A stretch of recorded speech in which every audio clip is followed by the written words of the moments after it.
Hi, I'm KEZKA, the climate strange clown. Because climate strange, it ain't no laughing matter. The previous video that I've uploaded, it was from the Nuggets in Kaka Point in the Catlins, and it shows the leading edge of Cyclone Gabrielle as she comes towards us. Though, as you can see today, because this video was taken yesterday, as you can see today, we have beautiful sunshine and still no rain.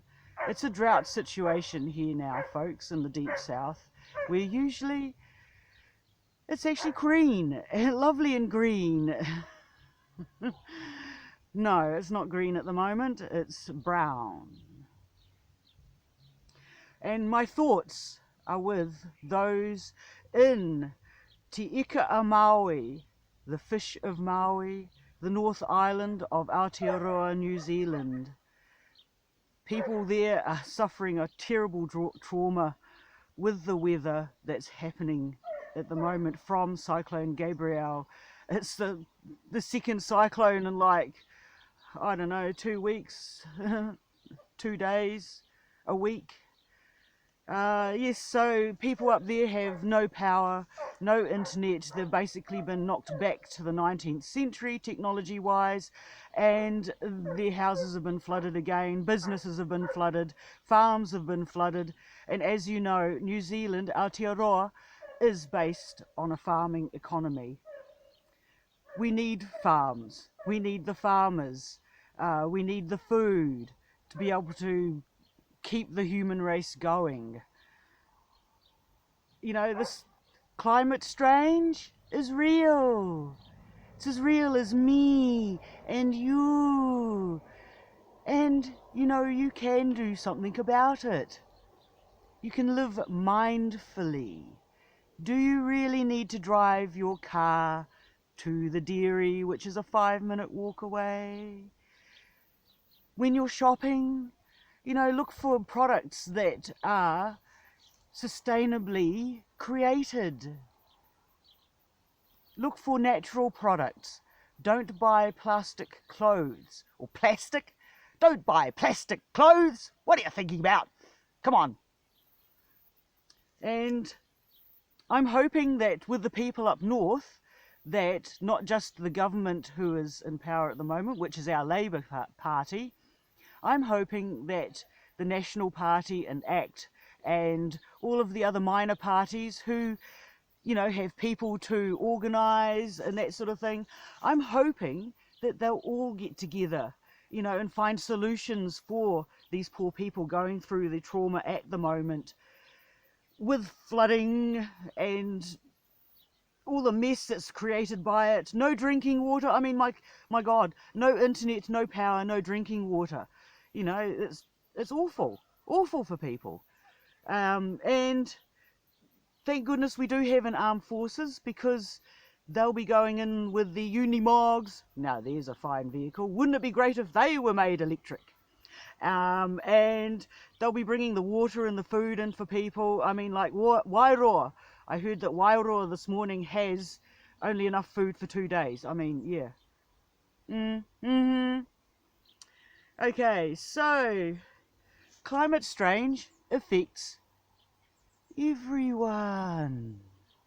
That's everyone. You, me, your dog, your cat, everyone.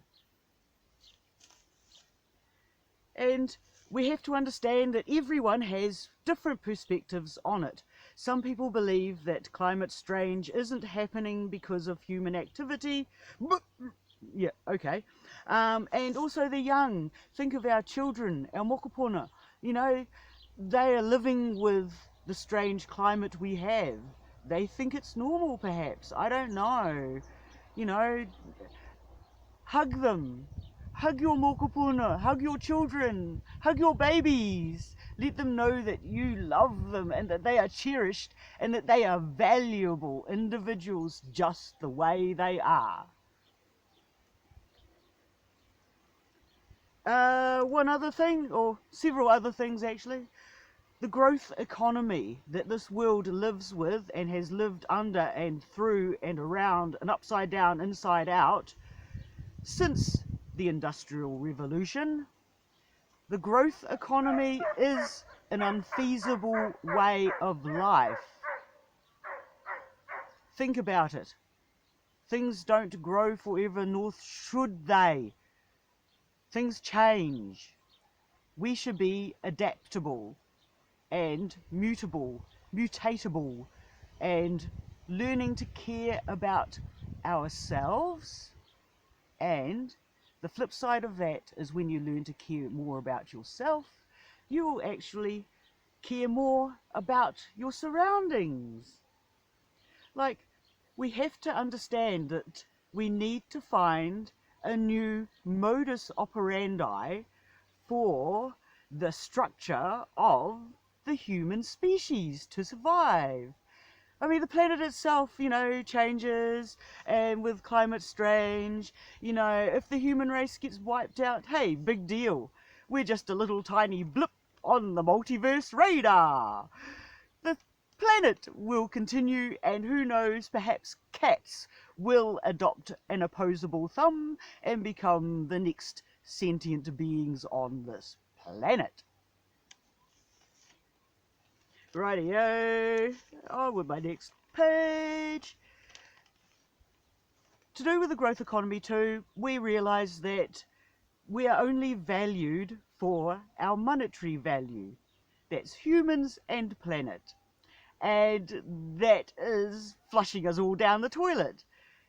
You are a valuable person just as you are, whether you have 10 cents in your bank or whether you have $10 billion in your bank. You are valuable.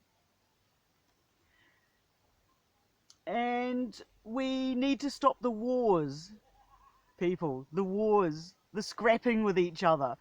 That's like such a waste of money. The only people that get anything out of war are the people who are making the weapons. And why should they?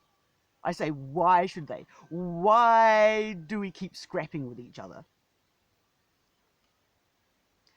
We also need to look at our intergalactic spend up.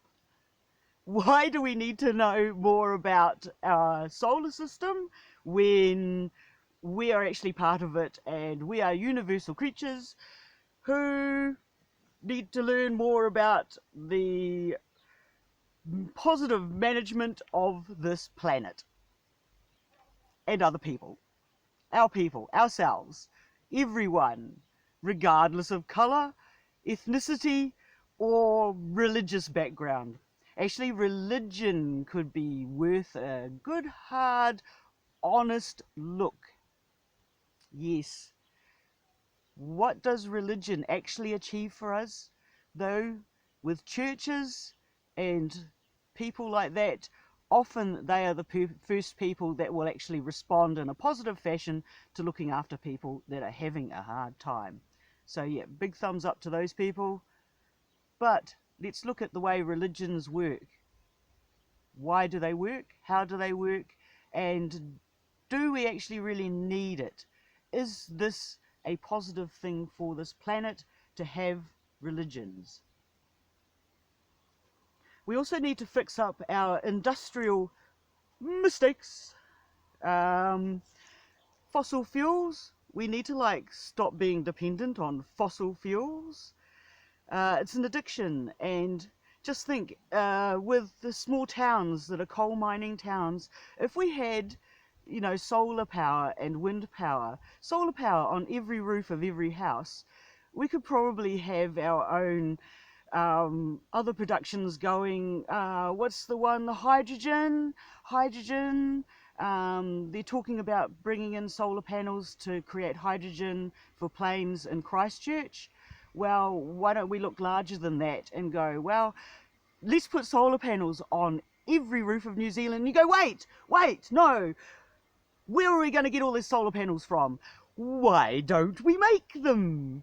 Bring back some manufacturing out of China and back to Aotearoa, New Zealand. Isn't that a good idea? Yes, it is, isn't it?